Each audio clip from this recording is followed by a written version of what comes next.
Hello and welcome back to Gardening and Allotment Tips. Well, in one of our previous episodes we talked about polytunnels and how good they are to have and what type of polytunnel you should get if you are getting an allotment, one for the allotment or the garden. So today we're going to talk a bit about a greenhouse and why we should have greenhouses on the allotment and in the garden. And one of the first things when I got my allotment 17 years ago, I acquired a greenhouse from. It was quite good actually, because when we started our allotment site, there was one person left on the site what was keeping the allotments going, and he was the one that gave me his greenhouse, and unfortunately it had rusted together so it wouldn't dismantle. So me and my dad had to carry it about a mile in one piece round to the allotment site from his house, but we managed to get it there in one piece, and it was fantastic. But it was obviously a glass greenhouse, which comes with its pros and cons, as obviously having glass in your greenhouse, if it's windy or if there's kids messing around near the allotment site and stuff like that, the windows can smash and break, and over time clips will come off and the glass will blow out and break. So I try to want to stay away from having a glass greenhouse on the allotment, because if a window smashes, obviously you're going to be picking out glass out of your soil for years to come, and you don't really want glass on the allotment. But then having glass does heat up the greenhouse really well, and it does a good job of warming it up and getting those seeds germinating and growing them tomatoes and cucumbers in. But obviously there's plastic ones out there as well now, and again you need to be looking at, a bit like polytunnels, the best plastic to get that will let the light and heat in but won't let it come back out. So there's different types of plastic to put in these greenhouses to help keep them warmer and keep them better. And having plastic as well will not scorch your plants like glass will. Glass can scorch your plants, hence why you see a lot of people painting some windows with paint to keep the sun from scorching them, because that's the last thing you want to do once you've grown them all and your plants get scorched.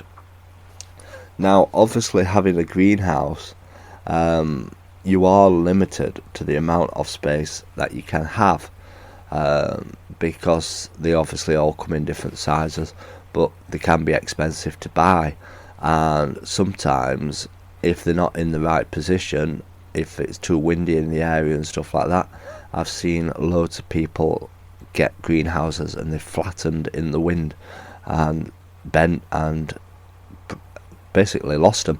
They've lost the greenhouses and you've lost a lot of money. And me being 6'5", there weren't much room for me to move around in the greenhouse. So I thought, rather than spend £300 on a greenhouse, which comes at a certain size, I'm going to build my own. So what I did, I'm not a woodwork person whatsoever. I'm absolutely rubbish at DIY, and if you see stuff on my allotment you'll know why.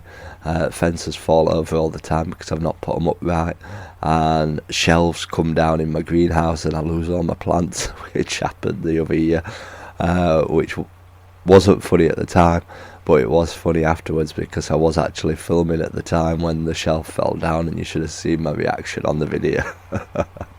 But yeah, I'm not the best at woodwork whatsoever, but I thought I'm going to build my own shed and greenhouse, and stick to the £300 budget of what it would cost for my greenhouse if I were to buy one. And I did a fantastic job. I impressed myself with how well I actually did it.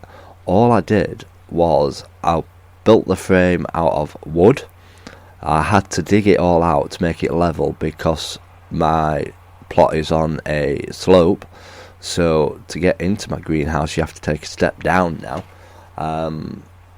but it looks low on the outside, but on the inside it's really high because it is dug out and it's all level.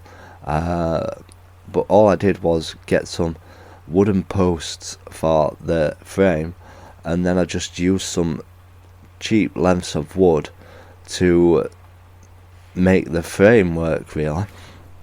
And for the roof, all I did was put these cheap lengths of wood down in lines, and all after I did was, after that, I got some of that corrugated PVC plastic and screwed it all to the frame, and there you go. I'd made my own shed and greenhouse, and it's massive. It's absolutely massive, and I still feel like I've not got enough room in this shed and greenhouse, and I'm always wanting to make more space.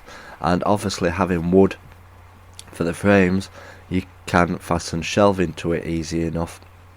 You're not having to purchase proper greenhouse shelving and stuff like that.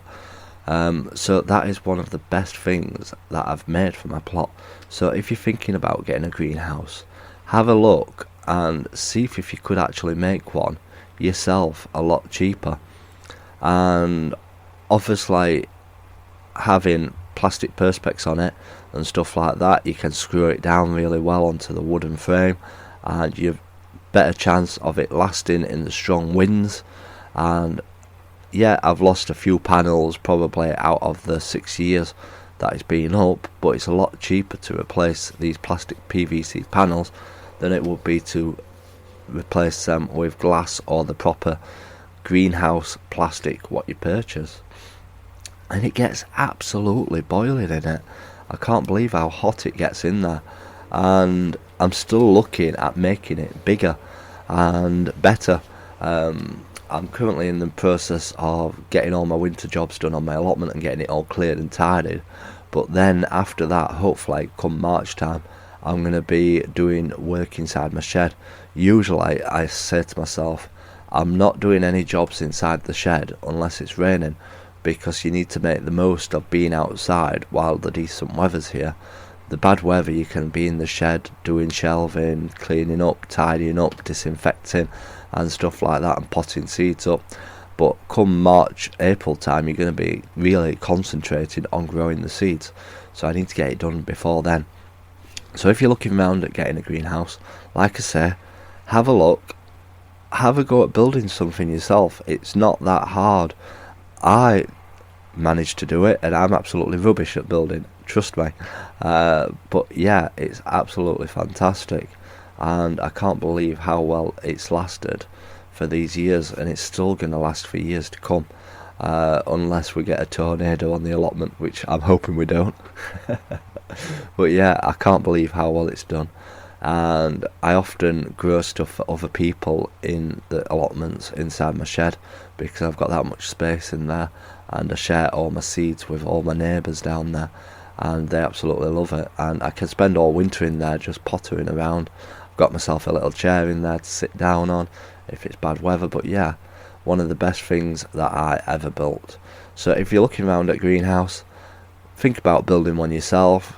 You can make one 3 times as big as a greenhouse would be for the same amount of money. And yeah, have fun and enjoy yourself. So that's been your episode today. If it's your first time listening on here, click that subscribe button, because you'll get notified when new podcasts come up. If you've not listened to my main podcast channel, Gardening with Ben, that's in the description, or just search Gardening with Ben on any podcast platform. There's over 150 episodes on there for you to listen to, so plenty to keep you going. So until next time, remember, keep smiling, keep gardening, and keep listening to Gardening with Ben's podcasts.